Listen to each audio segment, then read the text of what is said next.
Imagine a world without choices. Imagine you can't make your own decision. That wouldn't be a world for me. That wouldn't be a world for you. You, I see. Tell them we're gonna be stronger. Together we can make it right. Our purpose is a better Jamaica for you and I. Gonna be stronger together. Time we all just unify. Our purpose is a better Jamaica for you and I. It is a natural right for every human being to be free. Free, so free. So the government is there to protect you and me. The objective is to liberate the citizens from colonial bondage, them regulation, them taxation. Rob Jamaica, we independent. Be stronger together we can make it right. Our purpose is a better Jamaica for you and I. We're gonna be stronger together. Come, we all just unify. Our purpose is a better Jamaica for you and I. Non-partisan, constitutional Republic of Jamaica. You see the sovereignty.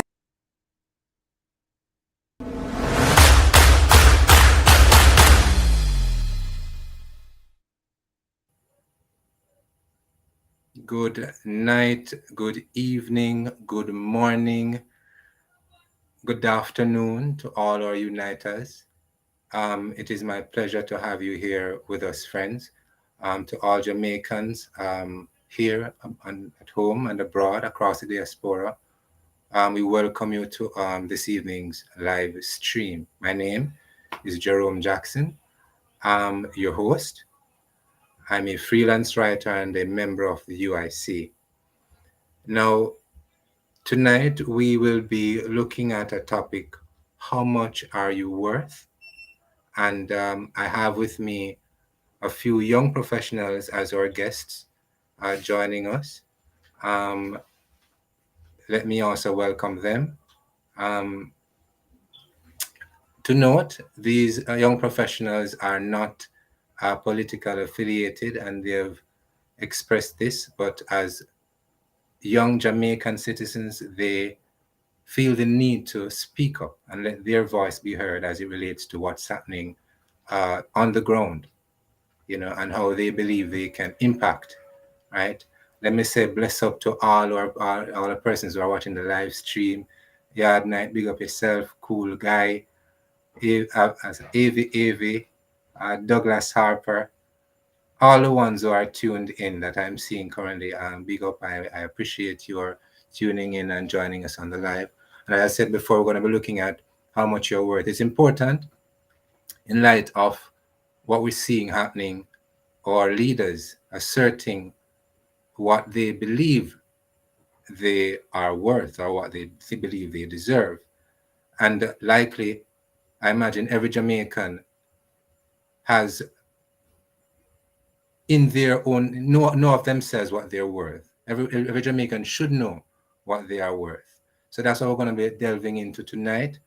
We're going to look at how the UIC's vision in terms of creating that sort of economic framework to ensure that every Jamaican, is able to live at a standard that, we're comfortable. It's not just about survival anymore. It's about growth. It's a growth structure, a growth economic. All right. So again, let me say welcome to all of the ones who are here tonight. And I said it's going to be a grassroots reasoning, right? And we're suggesting that we, the people, deserve a constitution that empowers us to live our best lives. That's where we're going with the conversation this evening. All right. It is my absolute pleasure. Let me say again. Just a second. Now, we're going to be covering just a few things tonight. It has to do with, we're looking at employment and remuneration, the disparities, the classifications in the workforce, how it is that despite one's hard work, it seems to not be enough for one to excel above a certain level. And so many of us irrespective of our credentials or accolades, whatever we've acquired, it seems still impossible. Many of us find ourselves in low-paying jobs, and our government keep telling us about minimum wages and all these things. So we want to talk about that a little bit, and it's going to be a free vibe conversation. We're not looking at it from an academic perspective. We're looking from a grassroots, from a people perspective. All right. So again, let me welcome my guests. Just a second for me, please. Let me see if I can adjust my screen here. And welcome my guests. We have Anis with us, and hopefully we'll have Talman on just the same. We had hoped to get a few other persons, but I guess um, other other obligations would have taken precedence. All right, big up Nigos Tony. Yes, glad to have him here. And Jasmine, thank you for joining in also. All right, so without further ado, excuse me, we're gonna get right into it. All right. Remember to like, share, comment, subscribe, invite your friends to view this conversation on the UIC Liberty TV, and be free to share their comments on our sessions that we have. All right. Now, how much are you worth? How much are you worth? Quick question to my guest. If someone was to ask you, how much are you worth? How would you respond to such a question? Yeah. Unquantifiable. I'm going to Worth share a cannot be story with you after you quantified. finish. Go ahead. One's worth can't be quantified in simple layman's terms. You can't put a worth on a person. Like each person is inherently worthy of life, of a life on this planet, a comfortable life, a healthy life, a happy life, a free life. Yes. One where their needs and desires are met. The question of worth really it's inherent from the point of birth. Right. So basically, you're saying that you mentioned a couple of things just now, and basically, what I understand from it is every human being is born with a measure of worth that should enable a comfortable life. That is it. I see, and I agree with that. That standard. Welcome, Mr. Patterson. Thank you for joining us on the live. Right, we're glad to see you, sir. Now, the other day I was having a conversation with my brother, and we were reasoning on the terms earn and deserve, and there was a lot of well, we didn't complete the conversation because when we reason what one should earn and what one should deserve, there may be discrepancies or oppositions in that, because from my brother's perspective, whatever one earns is what one deserves. And I'm like, how do you reason for the ones who have greater earning potential, but are still not able to earn what they know they deserve, and in this case, would say their worth, right? Because of how the structure of the system. How do you respond to that? Are you saying that because they're not able to work and earn a certain amount means that what the dumpling and the tin mackerel is what they deserve? Is that what you're saying? And then you have to think again, because I'm like, everyone deserves to have that level playing field where if I can eat oxtail, then you can eat oxtail too. The playing field should be such that I shouldn't have a greater opportunity or a greater access to simple things, housing, food, water, the things that, as you said, Anis, will ensure a comfortable life. It shouldn't be as such that, oh, if I'm from Augustown, I'm going to automatically find myself in a class structure that leaves me at the bottom of the class, right? But if I come from a certain part of society, then whether by virtue of the fact that I'm born into, for want of better words, a gold spoon, I have easier access to life. And even though Anis might be brighter than I am, that makes no difference. And it's because she's from a certain community will not be able to access. And these are some of the things we're looking at. So, for example, I have a degree, right? And because of, again, the disparities in terms of the social disparities, I'm from Augustown. And so, because nobody don't know my name, put it that way, my father says, not who you know is who know you. But nobody don't know my name. So nobody now call Jerome, and when I apply to a million other positions, you find that I may not be able to access a job that my degree should empower me to have. All right, that's for the degree holder. How about the person who is very good with music, can play a guitar very well, or any instrument for that matter? But because they don't have access, again, to execute on what is God-given for them, their earning potential is again relegated if they come from a poor family. But if you come from a wealthy family, as long as you can access a guitar, you access a studio, and even if it's thing without substance you're presenting, it still gets you paid. Now, these are the things that we have to weigh in on and look at and say, is this what I deserve, irrespective of my hard work? Is this what Joseph deserves, irrespective of his hard work? Is this what Anis deserves, irrespective of her hard work? Why is it that for decades now, right, since we've been the fake independence, let's put it straightforward, why is it that from then until now, instead of there is a decrease in the poverty lines, there's an increase, more people poor now? Why? Why is it that more people are less able to grow, even though they are passing through this institution and that institution and this part of this system? Why? What is the problem?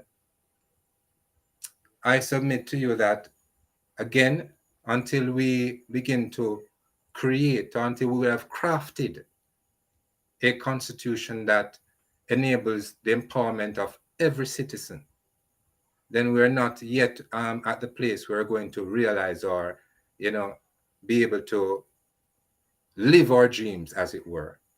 You wanted to make a comment, Mr. Patterson? I saw like you were putting your hand up. No? You wanted to make a comment, Mr. Patterson? Yes. Can you hear me? I can hear you now. Okay. I just wanted to answer one of your initial question. What are you worth? And to contextualize that for us, I'm going to have to run out shortly. But Anis, Jerome, we're the ones that set our own worth. And there are two levels of worth. One is your human, as a human being, what are you worth? And then there's the financial one, right? Economic one. As a human being, we're all worth, and you can't measure the worth of a human being. We're created by our creator to be the best that we can possibly be. But outside of that, economically, we are worth what the market says we're worth. And by market, what do I mean? If the three of us alone was on an island, let's say just the three of us were on an island, nobody else. Our plane crashed and we drop on this island, nobody else is there. What are we worth?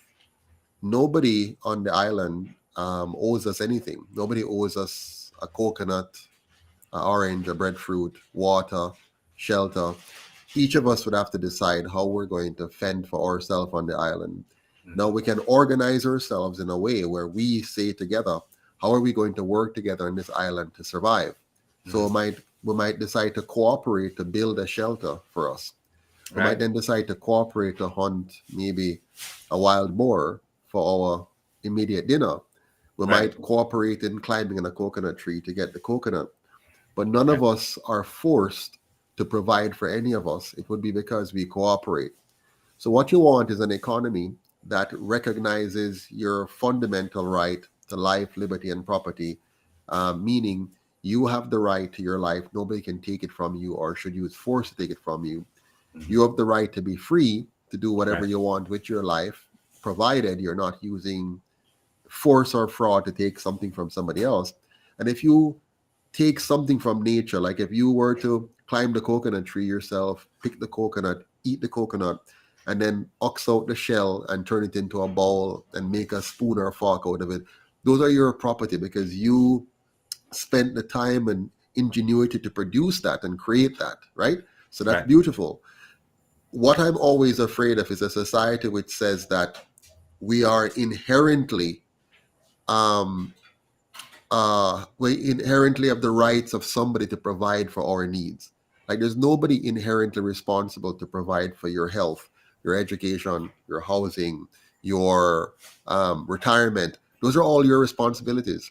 But you can decide to cooperate with others to say let's create for example a healthcare fund as a community or as a family or as a country, and we're going to cooperate. Nobody's going to be a freeloader. So you're not going to just come in and get healthcare at everybody else's expense, or you're not going to come in and get a housing at everybody else's expense.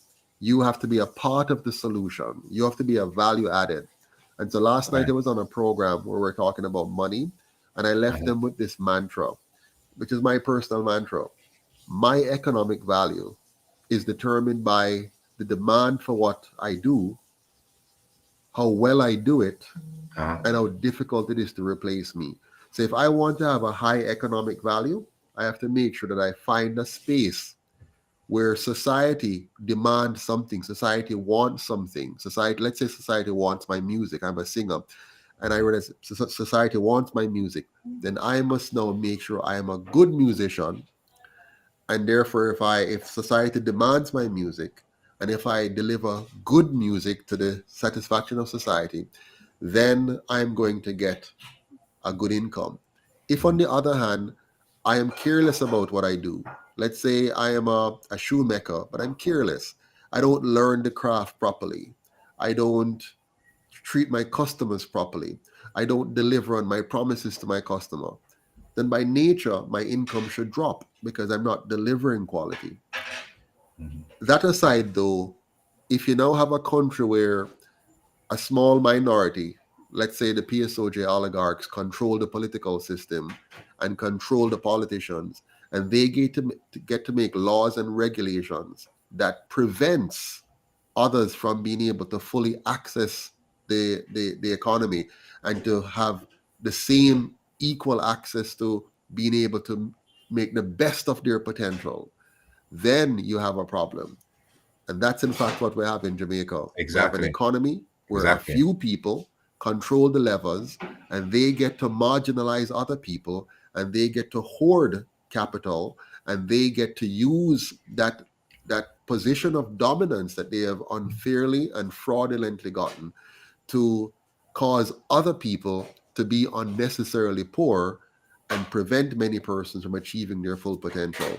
And it is my hope and prayers and my desire to build a Jamaica that will bring out the best in all of us by empowering all of us to be able to do what we can do to add value to the lives of other people. And the more value you add to others is the more value you get in return. I have to run now, though. I hope you Give understand. thanks. Give thanks. Thanks for dropping by, Mr. Patterson. All right, and we're picking up the conversation. Anis, you would have heard Mr. Patterson echo sentiments of a society that ensures equity, right? Now, you tell me, how do you think that this um, can be accomplished? I mean, I want to talk about practical things now. I have some things in my head, but I don't want to just say it out loud, and then I want to hear what I mean as someone who would have done or still doing tertiary, right? How do you? I mean, all right. Before we go there, yesterday or day before yesterday rather, I was over on the Mona Ball, and there were some young men, some cricketers, and it just happened that as I got there, a conversation started about how what they think the government should invest in as it relates to the youth and ensuring a more productive society. And one of the young men said, sports. Then we put the money in a sports. Because right now, the academic thing like it now work out because today right now I have 12 CXC and 2 associates and it now work basically. But he's suggesting that if the government invest more into athletics, put it that way, sports for the youth, then many of our youth will be able to better find their way in society in terms of experience, true growth for themselves, the economic freedom, something like that. What are your thoughts? Do you what if you were supposed to impact productively the life of the youth cohort in terms of ensuring that what you would do? What you that way if you had the money to spend? Where you would spend it? Put it that way.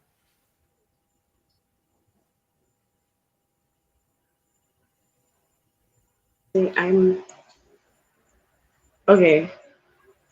If I had the money to spend, I would channel the money into programs, skills programs, not just sports, but also the arts, the creative arts, Mm-hmm. uh, all mediums and facets of art, right? I would get into communities, I would get involved with the young people, right? Find out what it is exactly that they need, where they are lacking, how it is that I can be of assistance specifically. I see.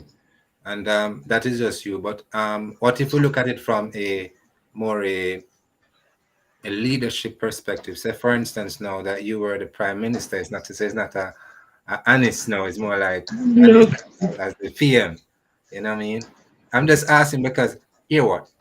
Of course, we know that individually, say if me have the money then, right? It personally, yeah, would I just say, all right, fine, we know a couple youths who, you know, me would have come and build up maybe a one studio around this up and ensure say, you know, the ones them who are musically inclined can get an opportunity to, you know what I mean, express and you know, craft something, build on something, produce something that can be, you know, value, monetary value It's for them, accessible to them, right? right? Um, but then so yeah, well, I mean that's what you would do. But say for instance, how sustainable is that? That would be just a one person thing, As right? in not right, that in itself is also just like one facet, that is just one thing that you could do within the programs, right, to allow for creation and expression. That's just one resource that can be implemented. I understand. Bear in mind, what we want to highlight is that we know that the average Jamaican, given I mean I say the average Jamaican now, because the average Jamaican not rich, Hmm. right? The average Jamaican is not rich. The average Jamaican lives below poverty lines or lives at poverty line, right? But if you give them an opportunity to excel, to do something, and we've seen it in our communities, right? A man get a bus, him got foreign, and not all of them really uh, invest in criminality. You have those who get the chance and they come back and they add so much value to the community, right? But then when we're looking at it on a broader perspective, not just from an individual hoping to empower themselves to pull the ones that they can. We're looking at it from a perspective of how about we have a framework that it ensures that whether I choose to migrate or if I choose to stay here at home, the framework in place ensures that I can still deliver on my best self. Because, all right, put it in a layman terms. The other day I was reasoning with someone and I said to them, what if we had a kind of framework where, excuse me, a framework where if I have a business idea, right? And there is a channel through which I can present my business idea and receive and be guaranteed to receive funding. So I don't have to have any political affiliation. It's not politics, it's just how the framework is set up. So as long as I have the idea, I have the business plan, well constructed, I can approach not private sector first alone, but I can approach the public sector because the public sector is here to deliver service for me. So I can approach, say, the public sector and say, hey, I have this a department in the public sector, whichever department, the Ministry of Finance, you name it, and say, I have a business plan here. This is how I see growth, not only just for me, but for the community from where I'm from. Or even better yet, how about we have a framework where communities and community development councils, right? People who are responsible for the management of the community, put it that way. They could organize to find out what it is that the community needs, right? And let it be said that it was said here first. Organize what the community needs, right? And then be able to submit something to the relevant authority to say, listen, this is what we see empowering our community in the different, you'd say now, spheres or the different facets or whatever, the reports or whatever. And investments can be made to Augusttown, for example, right? Because the CDC would have done their necessary due diligence to find out what it is that would ensure growth in the community. And then when they make their presentations, guarantee the opportunity that Jerome wants in a matter of time, it will be made accessible to me because the representation was made on my behalf. The opportunity that Anis wants will be delivered to her because in the whole research and preparation of the document, it was found that Anis and Jerome have such and such interests, and this is how this will build on their capacity and give them and enable them economic freedom, right? And so when that project or those projects or those funds which are earmarked for community developments, they are passed through the councils that are people run, not government or politically driven. They are people run. And the accountability for everyone across the spectrum. So whatever funds comes in, it can't be detour to who me, Jerome, want. Say, for instance, I'm the head of the CDC. I can't make any individual, neither can a collective executive just make an arbitrary decision to do whatever. The funds have been earmarked and have been provided to do this, and it has to be done. So the accountability is not in question. And so when this type of framework is set up, there's a guarantee that whatever productive idea or productive or genius mind that Anis has or Jerome has, they can find that channel somewhere in the community. There's an institution maybe set up a farm if it's farming. Say, for instance, Jerome is into farming. There's the project enables him to do horticulture, agriculture, you name it, and be able to earn. No, that is not the current thing. But we are of community development funds, do we not? Yeah, man, and hear about the CDF, them talk about it all the time. But in as much as how millions and have gone into CDFs, communities like Augusttown, really the people, the standard of the people remain the same. Right? Now, I just outlined a thought I had as it relates to creating economic freedom from the community level. What would you say regarding such a framework, you know what I mean, that you would basically have some control over? Yeah, because I said it won't be about any political leader. It will now be about Jerome and what Jerome would have agreed to, what Anis would have agreed to, and how it is that now that this is made accessible to us. I mean, what are your thoughts? I know the UIC. The question is. Go ahead.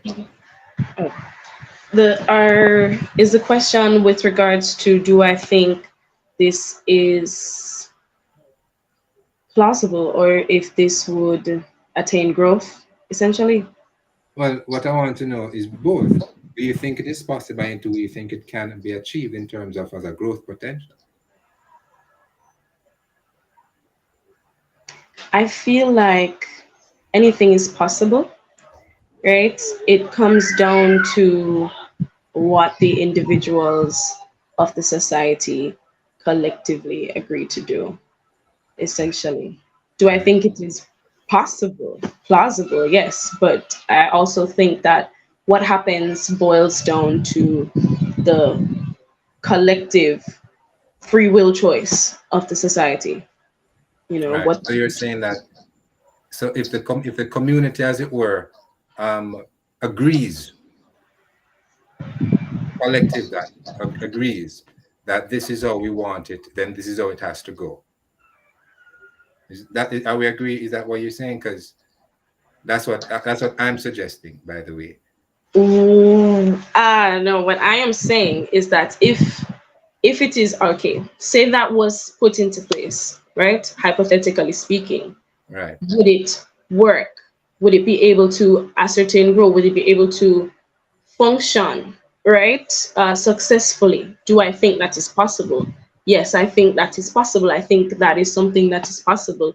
I think that it would just take decisive action. You know, it would take wholehearted action. It would take accountability. It would Right. take, like all hands on deck, essentially, everyone playing their part to their full potential to make sure that this thing is always functioning optimally. This system is always running the way that it is supposed to run, Mm-hmm. right? Yeah, that's what I'm saying. I'm saying that I do believe that that is something that is is possible, right? You know, thank you. The UIC has a vision that will enable a kind of well, not a kind of, enable the sovereignty that will ensure the sovereignty of every individual, right? And by that, we're talking about ensuring that no small group of people can make a decision, as it were, for Anis and say, oh, because we say a certain go, you have to accept it.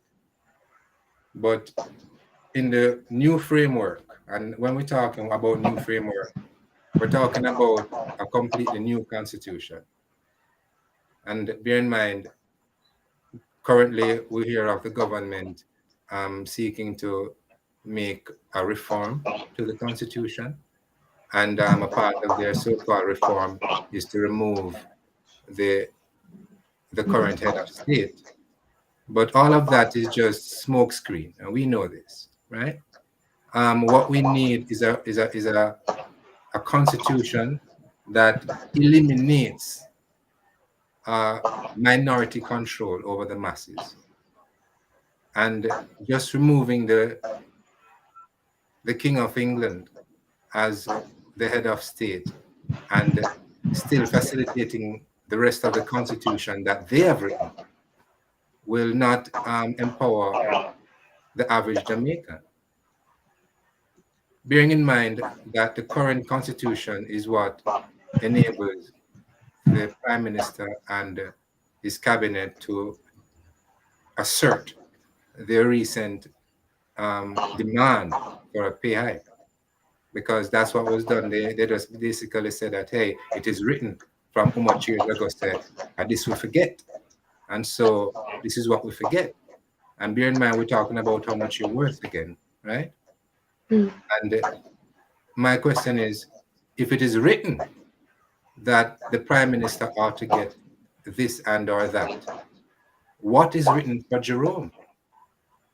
What is written for Anis? Yeah? What has been written in our names based on what we should earn? And who writes this? Yeah? Now, of course, it's written in the Constitution that we all are subjected to, because it is as it is now, the King's Constitution, the monarch's Constitution, not the people's Constitution. And so our public servants are those who are supposed to serve us at the head as head of ministries. They are really serving the monarchy and not the people. Hence, what we have at the grassroots level. And it will be so as long as we continue to observe the current constitution, as long as we will work with it, as long as we won't understand that it actually maligns most of us. right? Um, some time ago, I'm gonna share a story with you. Some time ago, I was having conversation with some young people. Then we had just started. My colleague and I had just started this movement called Africa Here Movement, and we were reasoning with the young people the evening about something similar to what we're doing now. And a question was asked of a young lady. She was then in high school. How much is she willing to work for as a salary when she leaves the school?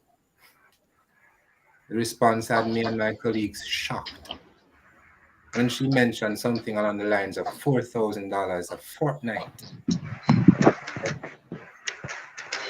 My colleague looked at me and I looked at him instantly. I was like, but then she goes on to tell us that this is how her grandmother and her mother has been doing it.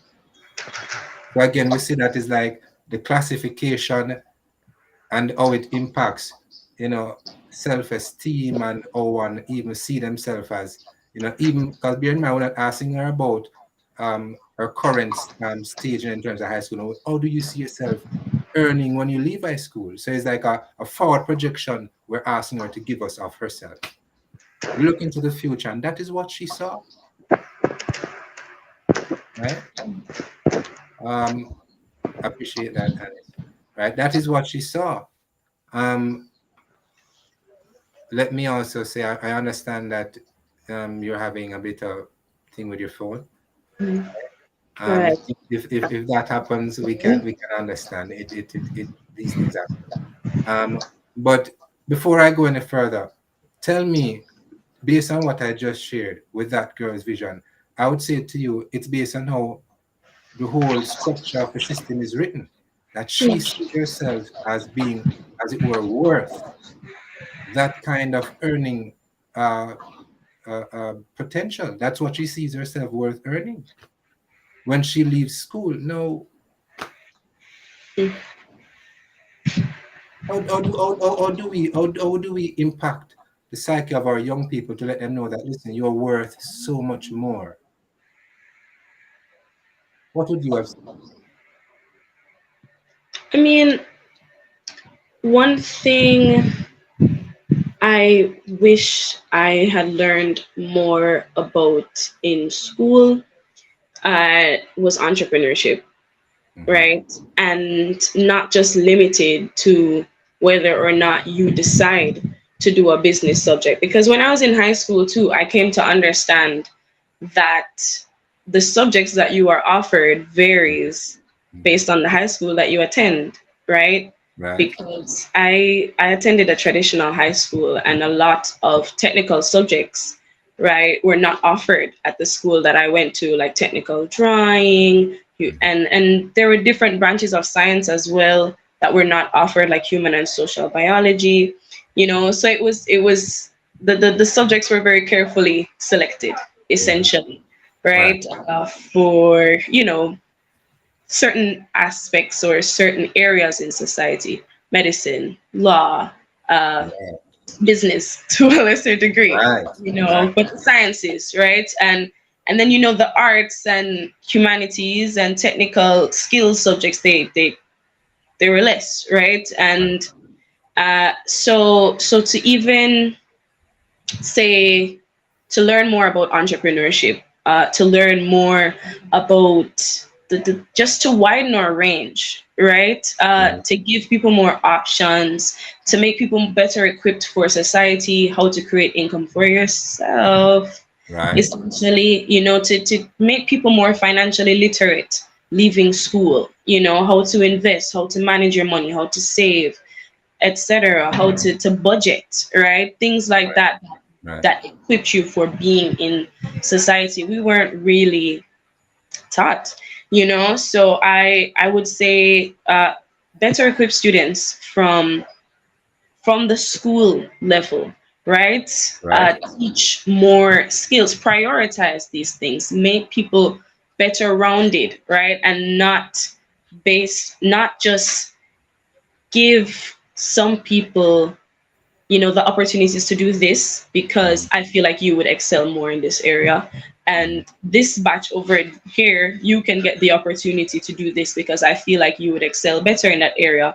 Now limiting the people in this that so happen to fall into this category, from what they could achieve, or what could be their highest potential, because you have decided that, okay, I don't think you should learn that, so yeah, just to widen the scope of how it is that we are training individuals and educating individuals to go out into society and be well adjusted and successful, Right, yeah. right.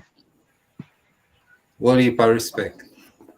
I really appreciate you joining us this evening, Anis. I know you said that you're going to have to run shortly, That's but fab. that was salient what you just shared with us, and it actually um, it adds value to what I'm about to share because we know that if the education structure doesn't is not one that empowers a student to be a producer, right? Right. Then You'll be dependent. rather than just be a worker, you know, not to not be a worker and being a producer is two different things, Two completely different right? things. Um, you have you have people who work for people, but the people they work for are them people that are really the producer, and then Right. you just work for the producer. But how about assisting that causes when you leave high school? In fact, before you even leave high school, a part of your what them call it now, your practicum, practical, right? Hmm. Have to get into the mode of creating. But now, Alice, I can carry on and on this I mean, evening. I could stay until I fall off, or I could make a gracious exit.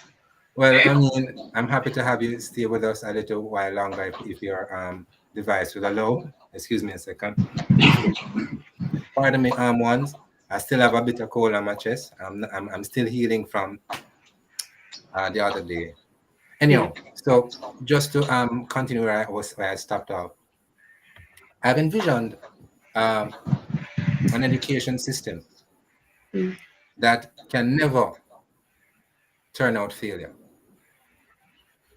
because from the basic level, the parents are so involved of teaching and learning that that relationship with the parent at first, with the child, they're able to identify the strengths in the child.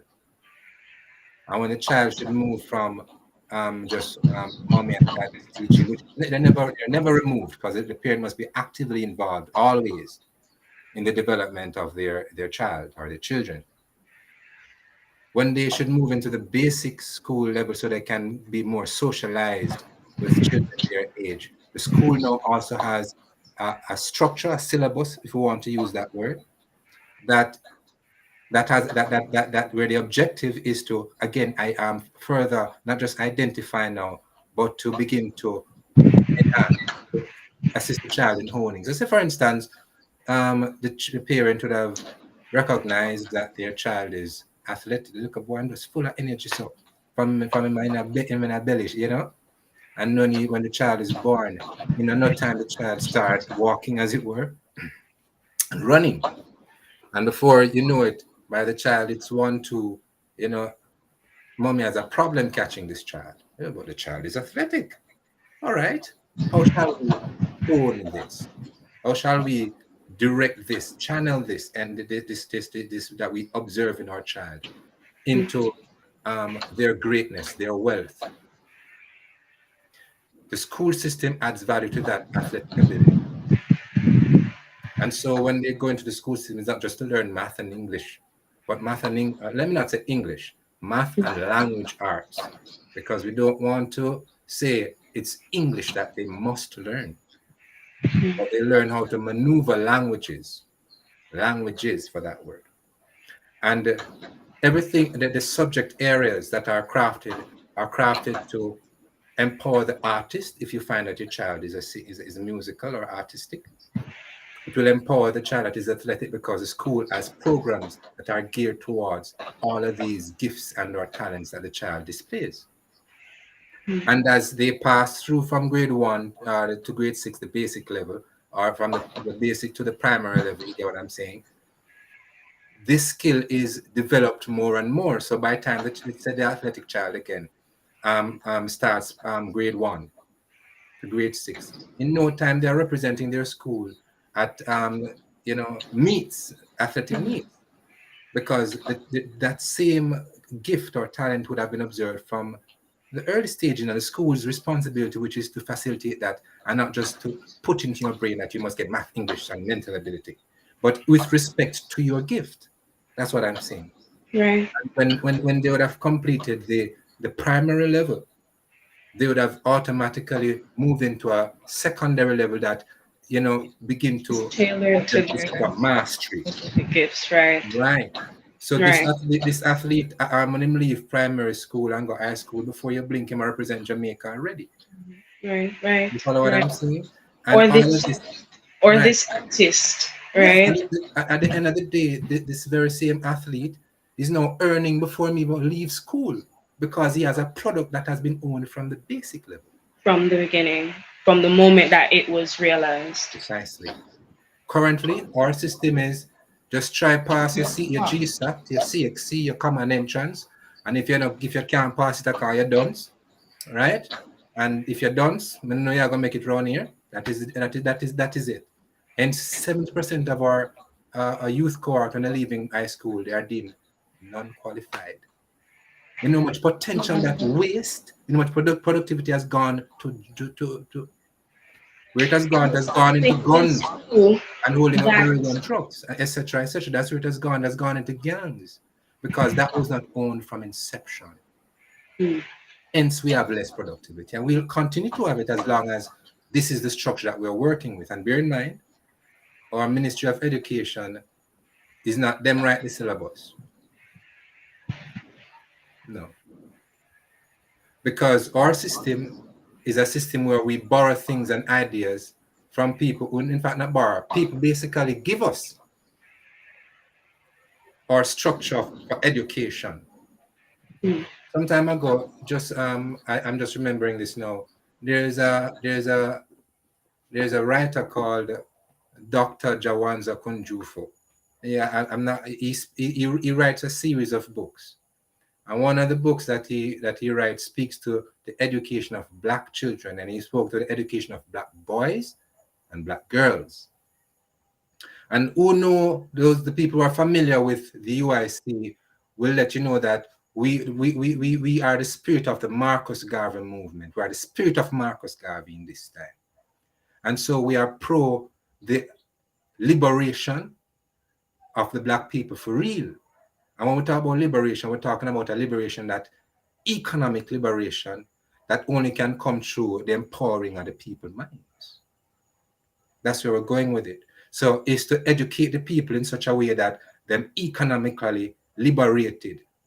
It's not an education where we have to go, just like back in the 1962 and before, when them claim independence and them claim abolish slavery, abolish. But it's the same structure we have today. Because just like in them time that because then you were deemed uneducated, and so you never have nothing.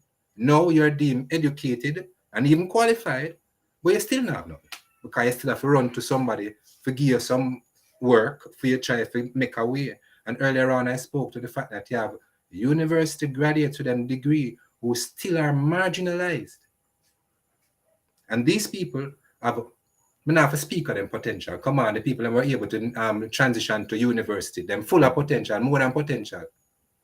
There's so much that they can do, but they are relegated again.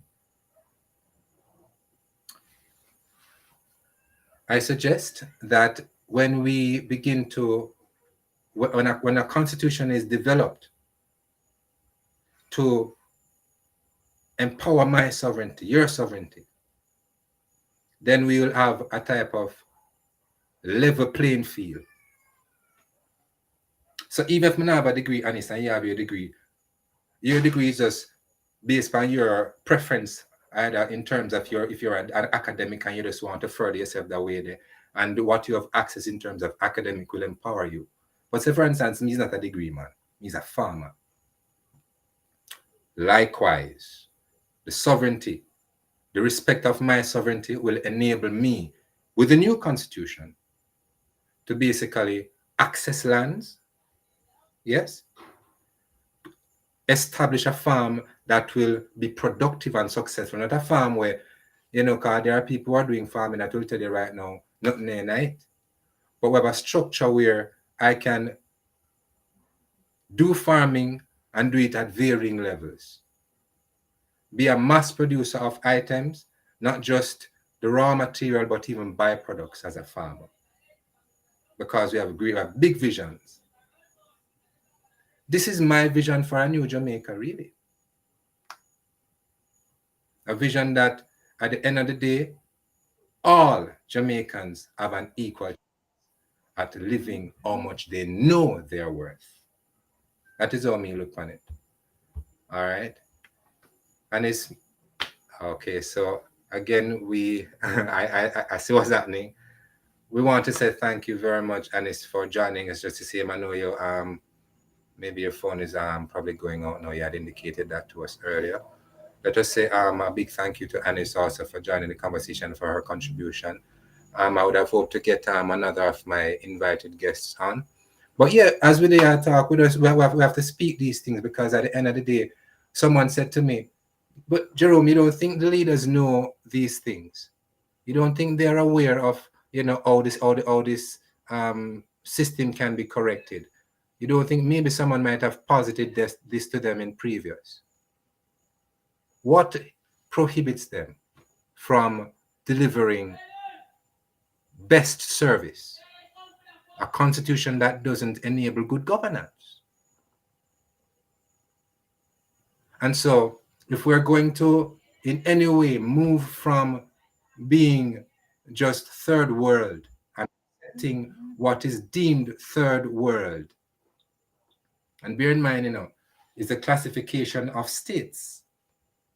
And so Jamaica would have been classified based on globalization, or those who claim to control global economies global, that Jamaica must be here. Because the other day I asked a question, I'm like, as it relates to sports, we have the fastest man here, right? But yet still we don't have a program. And even though ones may say, but want to boys and girls champs, we should have a whole heap of Usain Bolts. We shouldn't have a one Usain Bolt. We should have a system that will enable a whole heap, all of the pitnam where they are primary school now.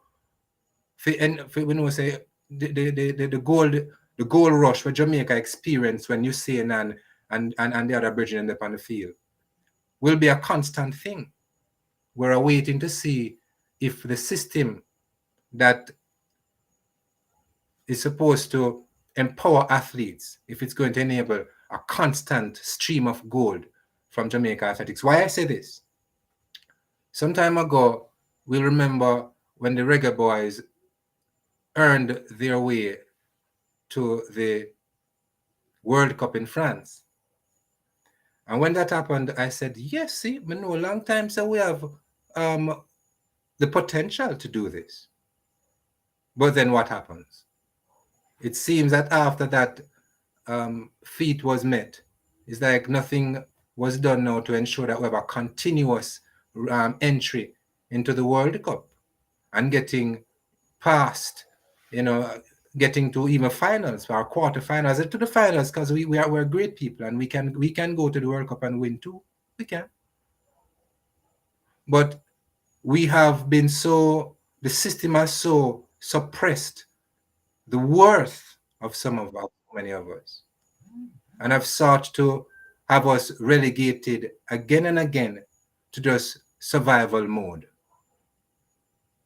right? So it becomes almost an impossibility. There's a pipe dream when a young man or a young woman speak of becoming some form of sports great or some form of artistic great. I grew up in an era where many of our parents did not so much want to encourage us to take on what comes naturally and excel there. You were told to align with what is systematic. You're gonna go to school, you're gonna do what is taught there, and you're gonna come out and try and get a job.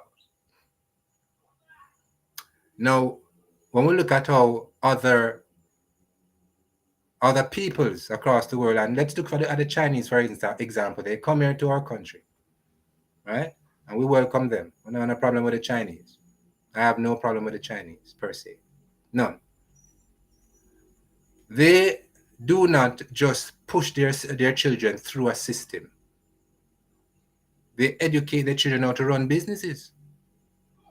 And the importance of math and English, and not English, math and language, because they're not necessarily teach them children English, but all the importance of understanding languages and all the other sciences associated with business and all these things. They empower their children to be constantly productive. We tell our children, just try to get a work. We want to have a Jamaica where everyone, and I'm repeating this, a system that ensures and enables the strengths of everyone, the good in everyone. Let me make it very clear, because some people may want to say them strength is not something good, put it that way. But we want a system that enables, we want the best and brings out the best in all citizens, right?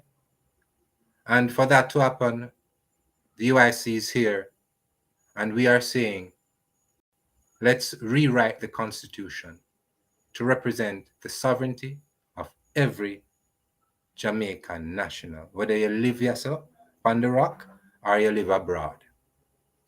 Your say counts. The development that you,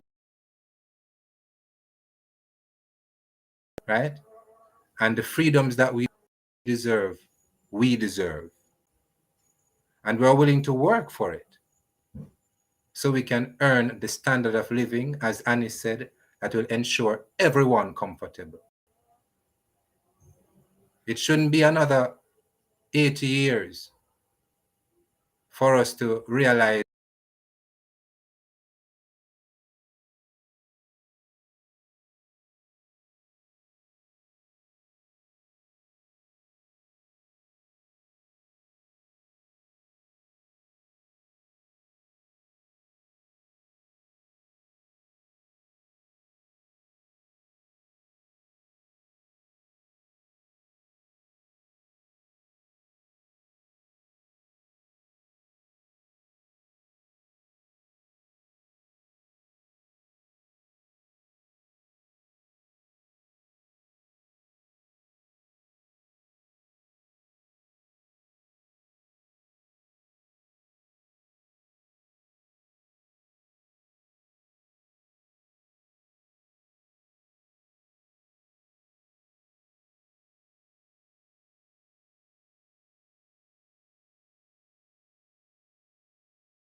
Hi, good night, everyone. Good night.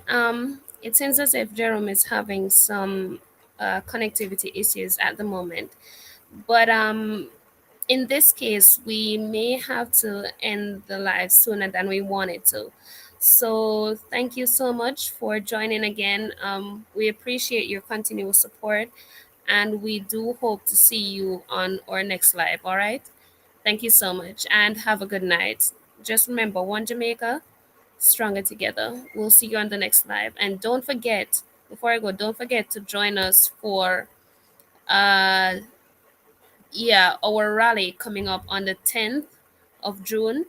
You can share that with, your neighbors, your contacts. However, if you want a copy of the flyer, please feel free to reach out to us via WhatsApp at 1-876-471-6598 or 1-876-293-0812. All right. Thanks again for joining us and have a wonderful rest of evening. Thank you. Good night.